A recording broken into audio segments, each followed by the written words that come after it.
The power of PR. Have you used it to get seen and amp up sales? Are you scared of doing it?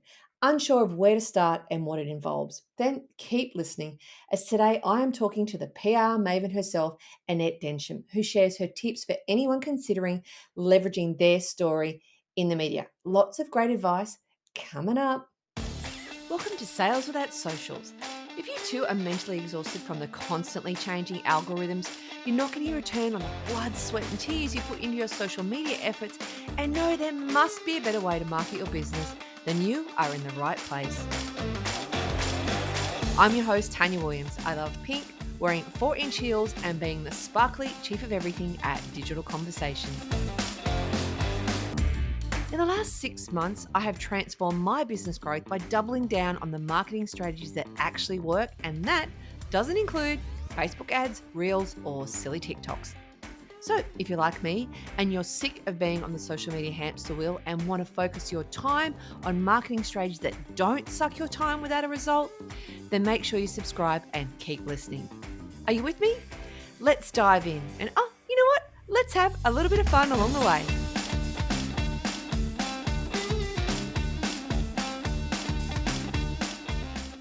I'm excited to announce that the waitlist is now open for our upcoming webinar, Swap Social Media for Sales.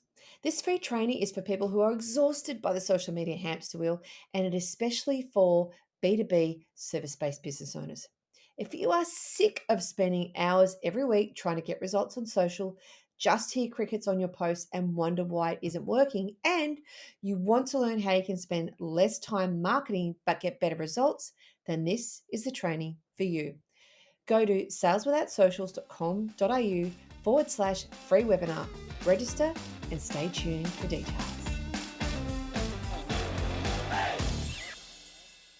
Hello, everybody. It's Tanya Williams here from Digital Conversations and a founder of the Sales Without Socials podcast. And we have another fantastic episode today. And yet again, I'm talking to another fabulous person, and they're going to share their skills and expertise in this particular area. Now, that fabulous person that I'm talking to is Annette Densham from the Audacious Agency, and she is the PR queen. She is all about getting in front of the media. Now, I have worked with this lovely lady before, so I know that she does what she says. And she's definitely the one to be talking to about this subject. Hello there, Annette. Oh, hello there. I remember my name this morning, so it's a good start. Yes, we were just talking before we jumped on about who we are. What's my name today and where do I come from? It gets a bit like that in daily life, doesn't it? Indeed. So, Annette, can you please introduce yourself? I'm never great at introducing my guests, and I always think that you know more about you than anyone can possibly know. So I'm going to leave that to you, and you can give people a bit of background about who Annette is. Oh, absolutely. I'm my favourite subject. I love it. So who is Annette? Well, from a career perspective, I am a journalist. So I've been working in the media space for a very long time. Longer, like, when you think about how long you've done something Yeah. and it's like, oh my God, I remember thinking Old, that, don't you? being 30 was old. Now I've been in the industry for over 30 years. It's like, way. So Totally I relate. got, it's crazy getting older stuff. And so I got into journalism because I love words, I love people, and I love stories. And it just felt like the best way to connect those two together. And then, it didn't kind of work out the way that I planned, like a lot of things in life. So I transitioned into corporate communications, where I learned so many things about so many different ways to write content, speeches, annual reports. That's an exciting job. And then 10 years ago, almost 10 years ago in June, I was let go from my corporate comms job, and a little bit lost and uncertain about where I was going to go. I fell into PR, and that's what I've been doing for 10 years now. So I used to have a business called the Publicity Genie, and about 3 years ago, I teamed up with my fabulous partner in Shine, Lauren Clement. We started the Audacious Agency to really help people build their profiles by having what we call a Hansel and Gretel approach to PR, which is just all about dropping breadcrumbs across multiple platforms. Because what's one of the first things that you do when you meet someone and you want to check them out? You go to Google, and we Mhm. figured that if we could find really fabulous ways for people to drop those breadcrumbs and be seen, why not do it? So that's what I've been doing for the past 3 years. Awesome, love it. Now, I was gonna ask how long you've been in PR, but you've sort of mentioned that briefly, but let me ask a different question. How much has it changed in those years as well? Because we've both started in our journeys, in our careers before social media, before really probably even the internet, like before all this digital technology that we've got. I imagine it's very different today to what it was 30 years ago. Oh my goodness, massive. I remember when I started in my first newsroom, I was 19 years old, and we got media releases by faxes or Oh, telex good old fax machine. The machines. good old Oh that my used to sit next to me and drive me crazy, and they used to be able to smoke in the office and drink God. in the office. Like it's just totally different now. And I guess what's really changed is how we interact with the media. Mhm. Back in my day, you went to the pub, or you're out and about talking to people, you're on the phone all the time, you're constantly communicating. And sadly, I think those days are long gone. The media relies on things like social media for their content. You only need to go onto news.com.au to just look at the proliferation of content on there Mhm. that's come off social media. And Google, they don't need to ring people anymore. They just go on Google to find sources and opportunities. So I kind of think that's really sad, but Yeah, I get, being a woman of the 21st century, that's how it goes. So yeah, the media's changed a lot. Newsrooms are a lot smaller than they used to be. There's maybe one person doing multiple jobs instead of having very specific beats for people to cover, which makes it hard from, the person trying to get PR, because PR and that relationship with journalists is all about relationships. yeah, And, I was saying to someone the other day, they're going, "Oh, have you got good relationships?" And I said, "Well, I've got some, not as many as I used. My little black book used to be bulging, and yeah, now you'll contact someone and they've gone." And yeah, it's like, "Oh no, don't leave me. You were so good." So, yeah, and I think too, the types of stories have definitely changed. News used to be about the facts. It yeah, wasn't really opinion driven. And now again, you really only need to go into most mainstream media to see that, many journalists are putting themselves in the story rather than writing about the story. They yeah, make it about them and what they think, which is good and bad. I'm a bit old school. I believe news is about the facts. yeah. Sadly, that doesn't always seem to be the case anymore. And like I think one of the things I don't like about the news, and I know we're digressing a little bit here, but it's all doom and gloom. That's why I won't Mm, watch it.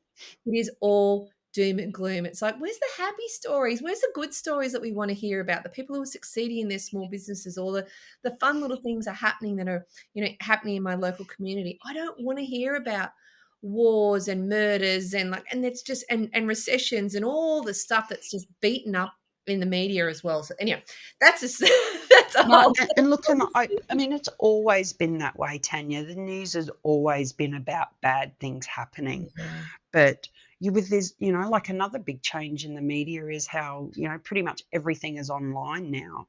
yeah, We no longer get newspapers delivered to our door. Those little local newspapers that we used to get that good stuff from yeah, have gone. yeah, So the opportunities to share those good stories, whilst the proliferation of online publications is massive, they're still sticking that same tried and tested. It's all about doom and gloom. And yeah, I yeah. agree with you. I think there should be way more happy stories. Absolutely, absolutely. So coming back to, I suppose, PR and in particular for small business owners, why do you think PR often feels hard to achieve? Because I think as a small business owner, we wear lots of hats and we've got all these things that we've got to do and we're supposed to do and stuff like that. From a PR perspective, I think sometimes it can feel a bit overwhelming, like, oh my God, I could never get a spot on TV. I could never, be on this particular publication. Why do you think it feels like that for business owners? I think the most important reason is because we've grown up in a culture that says that we shouldn't talk about ourselves. You know, we shouldn't brag Yeah. and we shouldn't show off. So, right from the get go, we've got all of those limiting self beliefs which prevent us from putting ourselves out there. You know, like you and I grew up in the 70s and 80s. Like I was told children should be seen and not heard. Don't Mhm. be a show off. But sadly, I think that still pervades even, for younger business owners, that cultural tall poppy syndrome, imposter Yeah. syndrome. So when you're starting off with that, on top of all the other things that you're doing, it's quite overwhelming, and it's really easy just to go, I'll just put that to the side. And you talk yourself out of it. You justify it. I Yeah. don't really need it. I don't want to be in the media. I've got nothing to say. Yeah. And, I think that can be very damaging to a business because our number one job in business is to market and promote what we do to our Absolutely. prospective audience. So if you're not Yeah. telling people what you do, how are they going to find you? And I think the other thing is skill. Most of us come into a small business with a very specific skill. Guess I was lucky. I came into my business with the skill on how to, work with the media, but most people don't have that skill. They're accountants, they're lawyers, they're psychologists, they're, product developers, or, they're retail people. They don't know how to do that. So finding and developing those skills is really important, particularly at the start of your journey. And I think if your goal is to grow big and then bring people in to outsource those jobs, is understanding the process is really important as well, because Yeah. then I think that's the next thing for small business people, business owners, is that PR is a long game. I was talking to a client this week and she said, it's been 2 months and, I've spent all of this money and I've only got this and this to show. And it's like, I get it. I'm a small business owner myself. Return on investment is really important, but it's a very cluttered world out there, and it takes time to build relationships. It'd be like I walked into a bar and went, "Hey, Tanya, you're pretty cute. Come home with me." And like you've just met me. That's kind of what we're trying to do with the media. We're bombarding them with this information, Yeah. and we're not giving them an opportunity to get to know us within the context of how PR works now. So I think for all of those three reasons, that PR does seem really, really hard. Yeah. But I guess it's like everything. You start it, you stick with it, you adapt and change, you take your losses where you get them. And let me tell you that even with my experience in PR, I get more no's than I get yeses, but don't let it stop me. I'm a bit like a bulldog. I said to someone the other day, I'm a professional sticky beak and a professional annoyer. I just keep poking until someone says yes, because they will say yes. Law of probability says that they Yeah. will. Yeah. Cool.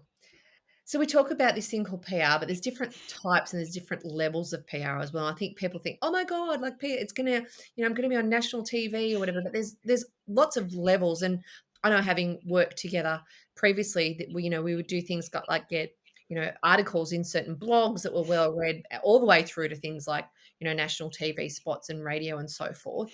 Can you sort of give a bit of an overview about what those different levels of PR are? Yeah, absolutely. So you've got your top tier media, which is your Yeah. mainstream media. That's your Sunrise and your Today and your Studio Tens and, major radio programs, Triple M Breakfast, those type Yeah. of things. And they're the ones that everybody's trying to get on. So I remember the producer of the project telling me that they get something like 5,000 emails a week of people pitching their stories. Can you imagine how hard it would be to stand out in that crowd?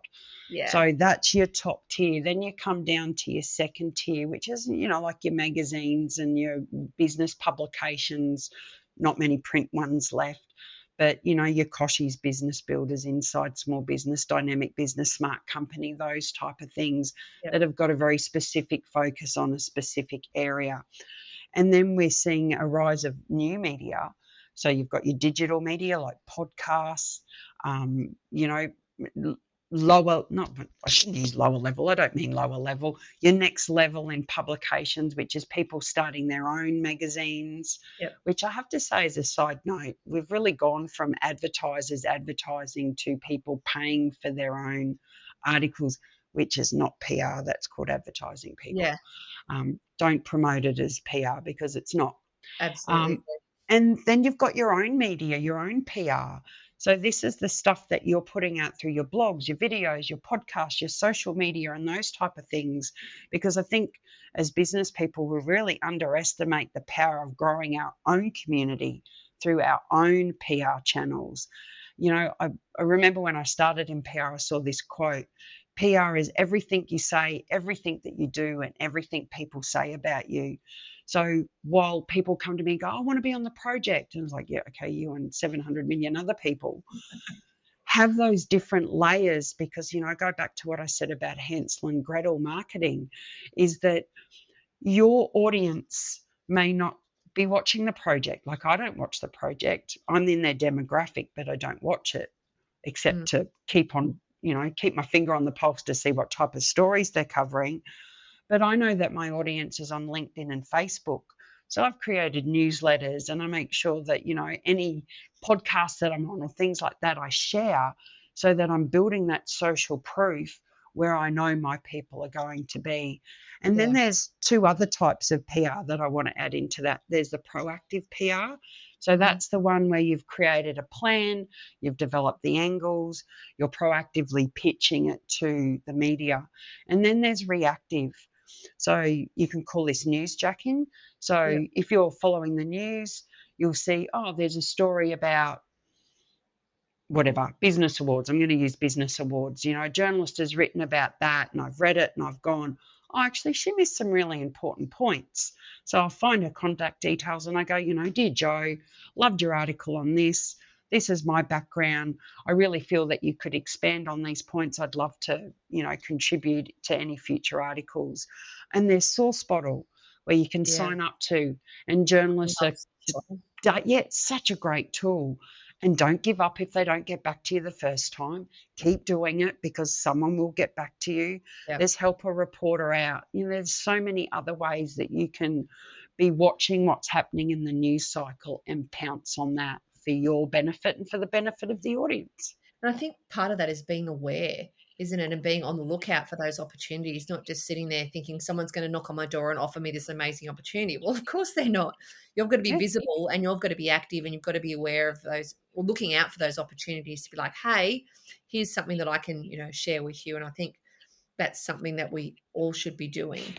Um, Common misconceptions about PR. What are the things that you found that, particularly from a business perspective, people have this common misconception and think this is how it works, or this is what you should do, or whatever it might be?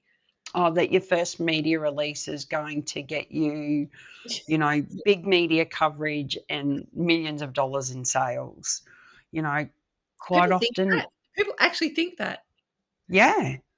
Oh Yeah, my, this is why we don't do one-off media anymore, because people come with these expectations that the media release is going to be their magic bullet, or yeah, they've tried all of these other different modalities in marketing and they haven't worked. So they've heard that, or they've seen someone who's, had a story in a big publication, and, they've gone, oh my God, my sales have flowed in. What they don't see is that person has probably been banging on doors for the past 12 months, working really hard on their business, finessing their key messages and doing all of those things to get that overnight success that people are looking yeah, for. So PR isn't a magic bullet. It really is a strategy as part of an overall marketing strategy that helps you to just tell your story in a different way. But it takes time to do that. yeah, And I guess that's another one is, it's a magic bullet and it's an instant fix. It's not, we often see that working with our clients, and this is after 10 years in PR and, 10 years in corporate comms, that it, you've got to keep putting that bait out there, because if you give up after the first one and you go, that's stupid, that didn't work, what a complete waste of money, is that you've got to build that relationship. You've got to build your presence, because you might send out a media release and you blog every week, you do videos, you contribute to articles. And when the journalist goes and Googles you, they go, okay, that's a person that, I can talk to, they understand the business. But if you're coming out of nowhere journalists will look at that and go, never heard of them, keep moving on, because Yeah. they also rely on social proof as well, because they want people to read their articles. And if they put some nobody no name that no one's ever heard of, then it doesn't have the same impact. I Yeah. think another common misperception in PR is that you have to spend a lot of money to do it. Um, Definitely, if you use a big PR agency, you will have to pay lots of money. But there's a Yeah. lot of really small solo operators out there who, might charge, $1,000, $2,000 a month. Okay, you go, oh my God, Annette, that's $20,000 a year. But if you are consistent and persistent with your PR, trusting that person, because look, I know there are a lot of, not nice people out there who take advantage of others, but most PR people I've met are like me, good, hardworking people who are trying to do the right thing by people, who are overcoming all of these perceptions, expectations, and misconceptions to get results. And if you follow that plan, I can guarantee you at the end of 12 months, that $20,000, you're going to see return on investment. So that's a misconception that you've got to pay a lot of money. You don't have to. You can learn how to do PR yourself. It's really not that hard. You know, it's real. Look, I'm not taking away from what I do, but it's not that hard. It's just, Yeah. here's a story, here's what I can give you, and send it to somebody. The worst thing that can happen is that you don't hear back from them, or they say no. You just go, okay, next. So I think they're the two biggest ones. Yeah, and I think people forget about the credibility that the PR stories and stuff bring to you as well. Like I know with my experience, um, and having, an article on news.com or having, a Sunrise interview or having an article on Mamma Mia or whatever it might be, people see that and go, oh, that's a credible source. Oh, okay, she's done that media. Oh, she's done that media. Oh, okay, we can talk to her now. And I think that might have been what happened with the project with us, as they saw that had been on the other media, and I had written blogs, and there had been all these things, and they're like, oh, this person can actually have a conversation, and we can talk to her on camera. But what it did for my audience as well was it gave me the credibility with that audience to go, oh, okay, she really knows a shit in this space. And I think that in itself is super powerful as a business tool to go when you're talking and pitching to clients to go, look at me, like look at the stuff that I've done. This is where I've contributed. This is where you can see my expertise. That has a value.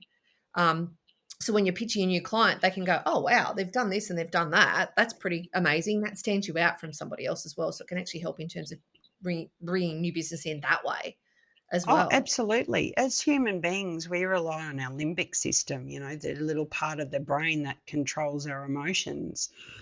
And when when I'm telling you a story, your brain is responding to that story. So that's what happens with the media, is that, and with any type of PR that you do, the more that you put out there, the more that you're building that connection with that person's emotional center, you're building trust, you're building likability. And I think another misconception is that once you've been in that media, is that's all that you need to do. But people forget about the power of leverage, is that Yeah. article will only get to the people who are the audience of that content, and they may not necessarily be your audience. And many Yeah. years ago, I had someone go, I want to be on the news. And I went, well, all right. She made a children's product. And I went, but that's really not where your target audience is. But let's pitch you. So we got her on the news. And I rang her the next day and I said, did you like the story? And she said, yeah, it was really good, but the phone's really quiet. And I went, well, remember what I said to you about your target audience? What are parents doing at 6 o'clock at night? And she Yeah. went, They're not. Yeah. oh, and I went, yes. So the power of this story is that we'll take that link, we'll write a social media post, and we'll go and share the shit out of it across your social media.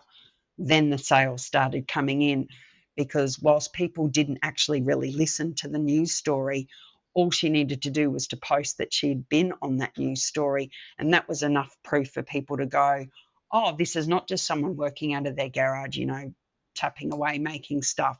This is a legitimate business who the media sees as legitimate. Third party credibility. You can't beat that. Absolutely, absolutely. What do you think the biggest mistakes are that people make when they're pitching the media? Giving up too soon Mhm. first. Yep. You send one media release out and people go, oh, well, that didn't Right, work. I'm in. Okay, whatever works the first time. I don't No, think I've ever done anything that's worked the first time. And then the next thing is not following up, which is yeah, goes with really giving important. up. Is Yeah, that follow up's really important? You only need to talk to any sales and marketing person who will tell you the power is in the follow up. yeah, You've got to keep going back and making contact with them till they say yes or they say no.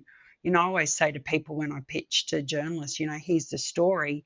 If you're interested in this, get back to me. If not, if I don't hear from you, I'll call you, yeah. knowing that'll strike fear into most journalists' hearts these days because they don't want to talk on the phone, God forbid. And they'll get back to you. I've got an answer, and then I can move on.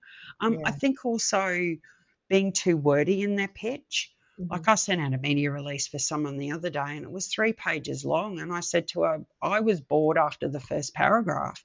You Yeah, didn't, you didn't get to the point." And that's another mistake, is getting to the point straight yeah, away. One of the first things I learnt in journalism was, who, what, when, where, how, why.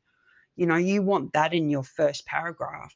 yeah, This is that's who I am. This is my story. This is why it's important to you. This is when it's happening. This is why it's happening. And this is how it's happening.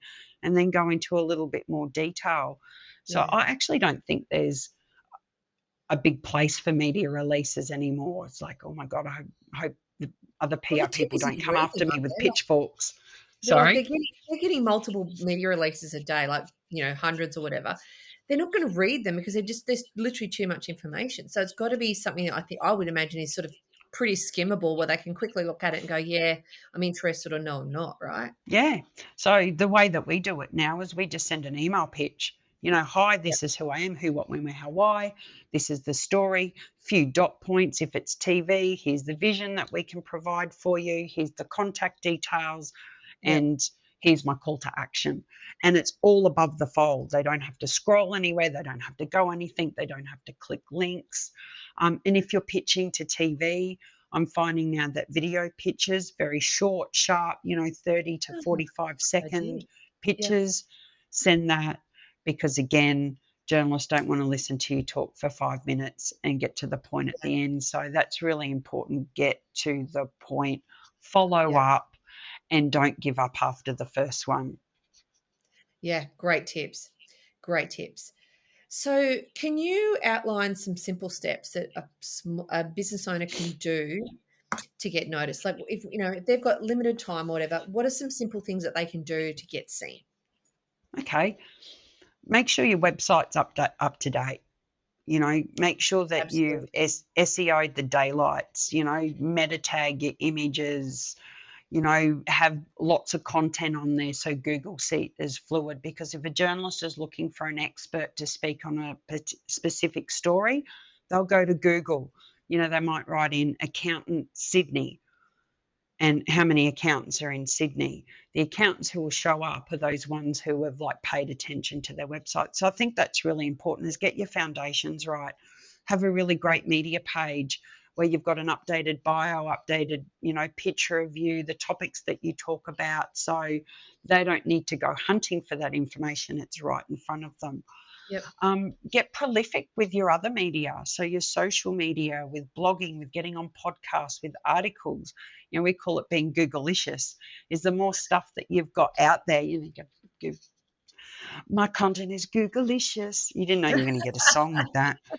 Um, Again, if journalists are looking for someone through Google, the more that you appear there, the more credibility that you have. yeah, And by credibility, I don't mean be in lots of paid publications, because journalists will look at that and they'll do like I do. And I know I sound like I'm dissing it. They have their place. That's the way that the yeah. magazine space is But it's going. not PR. But PR's it's not not paid. PR. Yeah, It's promotion, but yeah, it's not publicity. It's something that yeah, you've paid for. So make sure that you've got those earned PR places, like being on a podcast with Tanya Williams. That is earned PR. You approach me and I went, sure, I can do that. Yeah. And to be consistent. I really think that's, it sounds so boring, doesn't it? I don't have a magic answer because there is no magic answer. It's all about doing those Well, little things. I'm so glad you said that because people are looking for the magic bullet constantly, right? It doesn't matter what sort of marketing it is, whether it's PR or SEO or video marketing or podcast, whatever. It's just like, oh, I'm going to do this one thing and it's going to magically transform everything overnight. And I agree with all the stuff that you've just said about that, particularly the C word. That consistency, just consistently showing up and being there and being visible is so important. But I find in my experience with working with businesses that they just want quick wins constantly because we've been trained that way by technology to have things really fast and it's like bang, I can get this information in seconds. So therefore I want results in seconds, therefore this is how it works. And it's like, no, the really great stuff and the stuff that's going to last and build engagement and stuff is the stuff that takes time, the foundational pieces from a marketing and a PR sales perspective. And I think they forget about that. They go, I just want a quick win. I just want to spend this money and get this result. And and it's just like, no, it doesn't work like that. You've Yeah, got to do and the and, work. It's and like, I say, if you want to lose weight, you've got to do the work. got to do If the you want work. to be a triathlete, you've got to do the work. You can't just magically wake up and go, oh, there you go. In 1 month, everything's going to be done. And it just drives me to distraction when people go, oh, I just want it to happen fast. And it's like, no, it doesn't work that way. Doesn't work that way. We've all become toddlers, Oh, I know. you know, I and want it now. I want it now. yeah, and it's like, and when you don't get it, you throw your toys out of the basket and you go, that's it, I'm done. The world is not a perfect place. That things don't happen in an instant. Yeah. And I say to and like you and I both work in the same space, and I say to clients who go, "Oh, it's not happening fast enough," and I go, "I'm not just saying this because I want your money. Yeah, I like your money. That's fantastic, but what's happening behind the scenes is a lot of work. That's why you're paying us to do that because you don't have the time to do that, and you've got to have some patience." Because, like you said, nothing happens overnight. It's even overnight successes aren't Don't happen overnight. overnight. No, they've worked hard. They've done the hard things. They've been rejected. You've got to get this. I love Malcolm Gladwell. Almost every book he's written, I just think has got so much wisdom in it. PR and marketing is like the tipping point. You're going up a mountain. It's hard work. Your calves are burning. Your lungs are screaming. You're going, oh my God, it's so far to the top. But if you keep pushing, you get there. And once you get there, things become a little bit easier because you've established yourself. You've made a name for yourself. You've got a profile. More doors open for you. But that's never a moment to go, well, I'm here. I'm Yeah, just going to stop now. Like right. 10 years I've been promoting myself. It's kind of like, okay, here I go again. And even me, I get tired of doing it. But Yeah. if I stop, I disappear. I don't want to disappear. I've got things I need to say. I've got people I want to help. I've got, stuff I want to do. So I keep putting myself out there. And as an introvert, not the most fun in the world. I'm sure that every introvert's out and that who stop themselves because they're going, I'm shy or I'm this. You can still do it and acknowledge your personality and who you are. You just Yeah. have to do it. It Yeah, doesn't always have to be that big, bold personality. As you said, it can be a bit more, you can approach it in different ways to suit your personality, absolutely. to suit what you want. Yeah. So, I mean, you sort of answered my next question a little bit in terms of how long should someone spend doing PR in terms of, it's a more of a longer term strategy. But what if, in terms of how many hours should they be spending a week or a month? So obviously we've got a certain amount of hours we can do things with.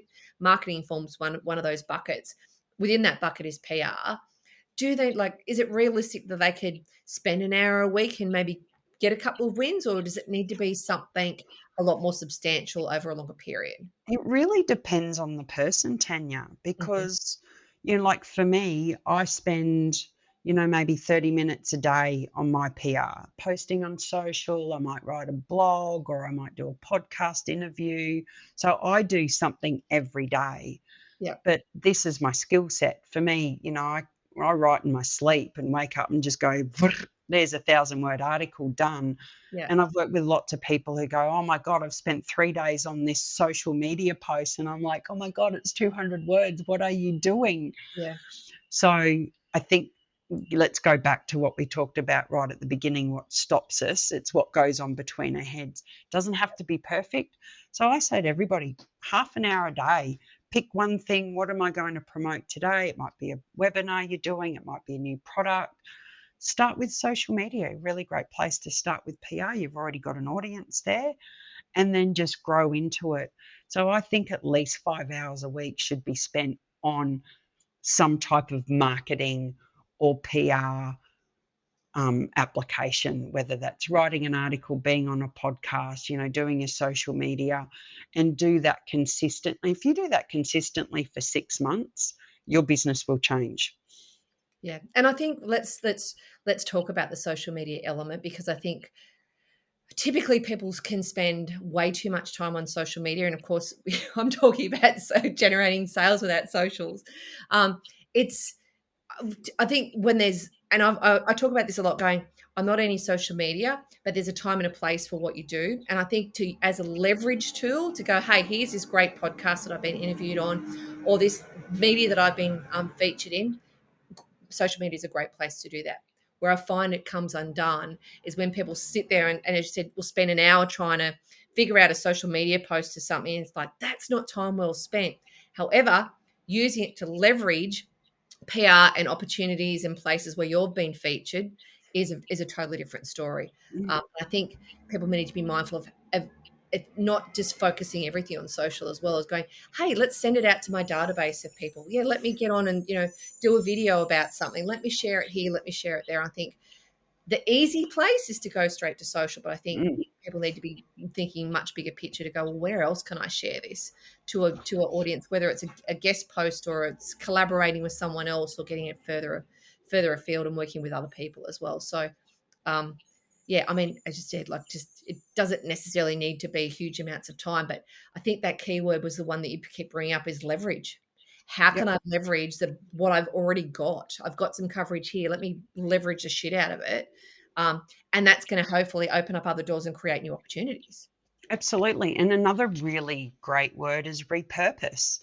Yes. I say to people, if you only write 2 blogs a month or 2 pieces a month, out of those 2 pieces, you have anywhere up to 30 other types of content. You can turn it into social media tiles. You could do videos. You could turn it into an article. You could turn it into little memes. Yeah. There's just so much that if we get creative about our content, it doesn't have to be laborsome and cumbersome, because if you've got that stuff there, why not reuse it? I always say to people, go Google yourself. I Google myself once a month. Sounds very, Love it. narcissistic, but it's I kind have of like, Googled myself also. but I find stuff that I go, I don't even remember doing that, or they didn't Yeah. tell me that they ran that story. So, today I came across one because I Googled myself today. I came across one on a talk that I gave last year on, it was a very personal thing about a law case that I was involved with in my 20s. And I call it my David and Goliath battle. But it shows my personality, and it shows my tenacity, and it shows my grit, and it's like, that's what I want people to know about me when Yeah. they're looking at working with me, to know that I will apply that same grit and determination to what I do for them. So Yeah. don't be afraid to share those things and repurpose them and leverage them. Leverage is my favorite word. And look, I love that you brought up the recycling and repurposing content, because it is so important. People get stuck in the heads of going, I've got to constantly create new, and there's already stuff that you've got that you can reuse or repurpose. And funnily enough, that's going to be the subject of my next podcast. So if you want to know more about that, then listen to the next episode as well. But it's such a simple thing to do that doesn't require a huge amount of time. It's just like, let's take something old, use it in a different way, or repurpose it in some way. Love it, Yeah, love it, send love it it. out as a newsletter, send Let's it as talk a budget. video. Let's talk money. Budget. Love budgets. Absolutely.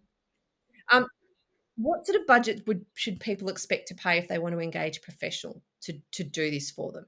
Now, you Okay. sort of threw some numbers around earlier on, but like, what's a realistic budget to go? Well, if I've got this much, if I've got $500, will I get anything for that, or do I need to spend $5,000, or like what realistically, or even what levels do people need to be realistically expecting? I can only talk from our agency's perspective because I don't keep track of what other agencies do. The minimum spend with us to do Yeah, PR per month is $1,500. So that's a couple of, yep, articles that we pitch out. We pitch you out to podcasts. We look for opportunities through Source Bottle and help a reporter out. Ours goes all the way up to $3,000 a month where we move in with you, we do your ironing, cook your breakfast. No, we don't really. I don't. Who irons? promise. Do Uh, you have a promise? no, no promises there. But for that package, we're pitching you weekly to the media. We're seeking podcast opportunities. We're writing awards for you. But you can pay anywhere from. There's a lot of people just getting started out in PR, not maybe getting started out, but they've transitioned from one place to another. You can Yep, get PR from $500 a month. Someone was telling me the other day that there's a guy in UK who does it for $750 a month and he gets you in 15 publications. You just have to be wary because those mhm, publications are syndicated services. We use those as well. We pay for content to be distributed out through Fox and yeah, NBC and places like that because it's good for searchability.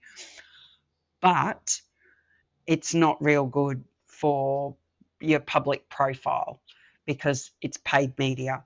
So just ask what you're going to get for that money. And I always say to people, first thing I say, what's your budget for PR? And like their eyes glaze over and they like look elsewhere. And it's yeah. have an Good to know. understanding of how much you Mhm. want to invest in Yeah, PR and know that, and I think this is really important I'm sticking up for service-based businesses here, that if you're paying me $3,000 a month, I'm not just sitting there going, oh yeah, that's done. There's research, there's writing, there's pitching, there's yeah, following up. That takes a lot of time. People go, why is it taking so long? Because they don't answer their phone and they don't answer their emails, and we don't give up until they answer it. yeah. That behind the scenes stuff that you've That's avoided, yeah, that you're paying someone else for, has value. And it's okay to want to know about a return on investment, but just know they're not sitting there going, ha, ha, ha, I'm yeah. retiring to Belize now. And it's true. Most service-based businesses are the same. I'm the same as well. There's stuff that you do that you don't necessarily report on, and that takes time because you've got to jump out of one thing to another thing or whatever it might be, and you just do that as part of the service that you're offering. But it's not necessarily a big ticket item or something that you go, "Hey, I've done this big shiny thing." So that's a really important point. So I guess how much you spend will depend on the agency that you work with, how long they've been around. You can pay anywhere from 500 up to tens of thousands of dollars a month. They're the big agencies. But Yeah, I guess the most important thing is if you're engaging a professional is to work with someone that you know, like, and trust, someone that you can talk to, someone, because yeah, PR is a very intimate and personal thing to do. I mean, I ask questions of people that their psychiatrists probably don't even ask them. I get in because I need to understand them. If I'm writing about them or if our yeah, team are writing about them, we have to know you. So it really is a collegiate experience, that two-way flow. That's how absolutely. storytelling works. It's backwards Yeah. and forwards.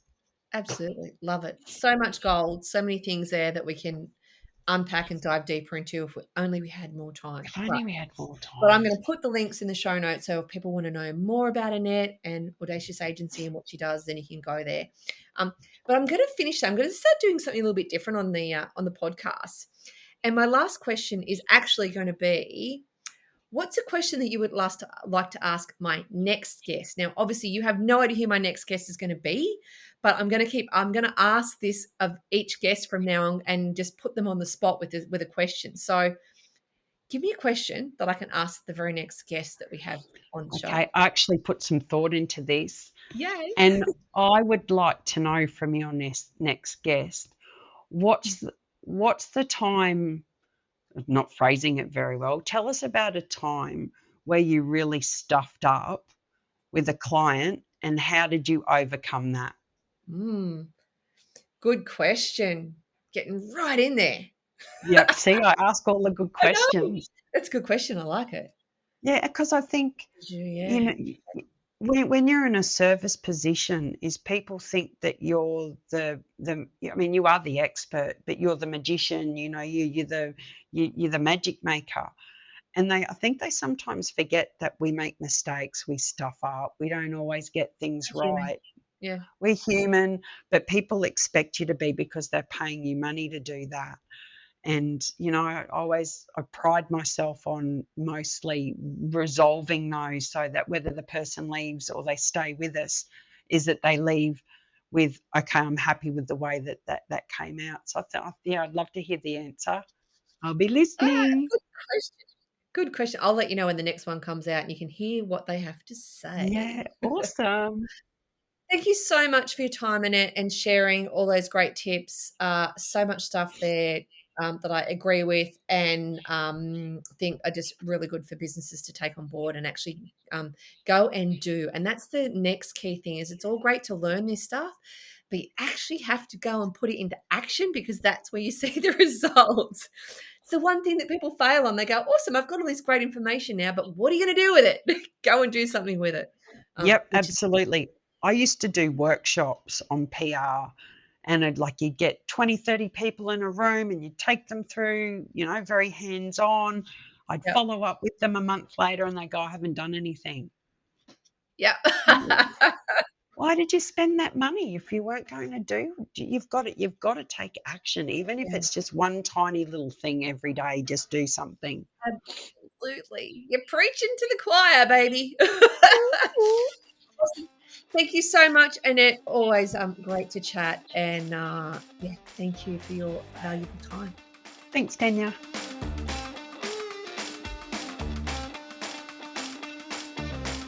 If you'd like to learn how to swap social media for sales without feeling the algorithm burn or wasting time on spray and pray tactics that get zero results, then I invite you to join my free training.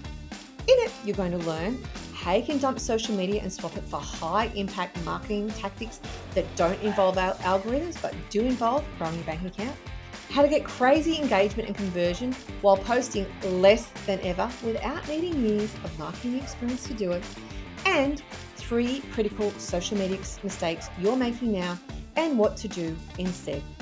Go to saleswithoutsocials.com.au/free webinar to register and stay tuned for more.